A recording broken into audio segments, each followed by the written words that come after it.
Mutations that occur within the body, whether they are a frame shift mutation or a point mutation, any type of mutation, could be considered to be either somatic or germinal mutations.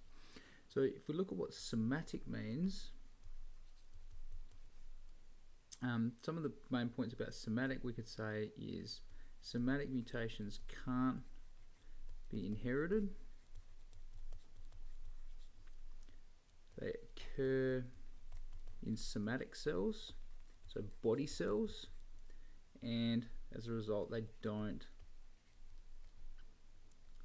affect sex cells, which is really important to do with the fact that they can't be inherited. If we look at germinal mutations can impact sex cells, can occur in sex cells, which means that they can be inherited. So how this comes about is because if we have, say, a liver cell, now a liver cell is going to be a type of somatic cell, so consider a type of somatic cell, it's a body cell. Now a liver cell, when it divides, may come into contact with a mutagen, and through its division we might have a mutation in the DNA which will give rise to, we could have one normal liver cell and we might end up with one mutated liver cell. So that mutated liver cell is going to possess a particular mutation. Now as we get further division, what's going to happen, I'll just abbreviate these for time, we're going to have the liver cell, the normal liver cell, will then continue to divide into, through mitosis, into more normal liver cells, whereas we are going to get mutated liver cells dividing from the original or initial mutated liver cell. So what's going to happen is that mutation, the original mutation that we saw come about in the first division of the liver cell, is going to be passed on to future cells. Now the thing with this is, because only liver cells can give rise to other liver cells, this mutation is going to be confined to liver cells.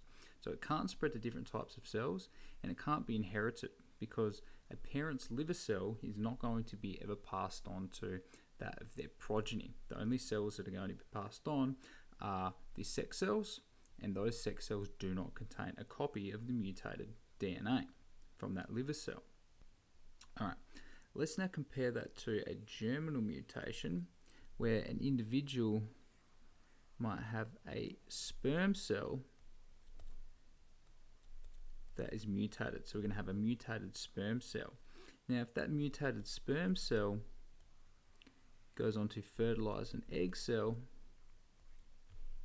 what we see is those two cells go on to create a zygote. So through fertilization, this is zygote is going to be a combination of the sperm cell, the mutated sperm cell, and the egg cell. So we are going to end up with some of this mutated DNA being embedded within the zygote. Now the zygote, through mitosis, is going to continue to divide into 2 cells and then 4 cells, and then those cells are going to differentiate into different types of cells, and eventually we are going to get, I'm only going to draw a stick figure here, eventually we're going to get a human, a baby, and then a fully grown adult human being.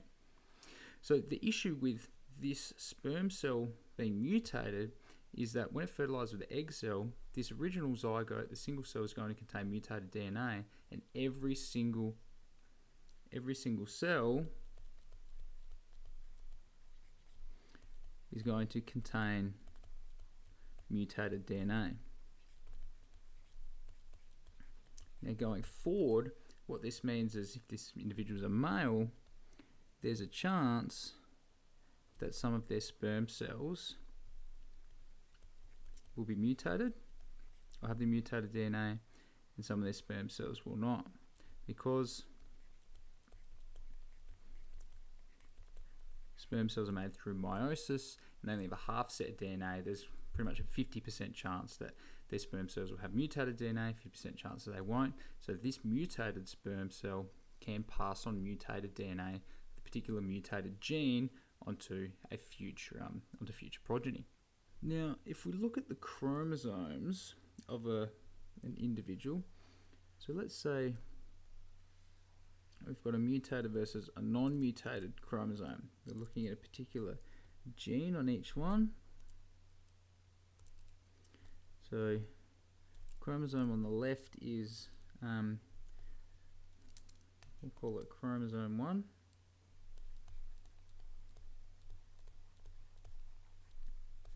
And the one on the right we'll call chromosome 2.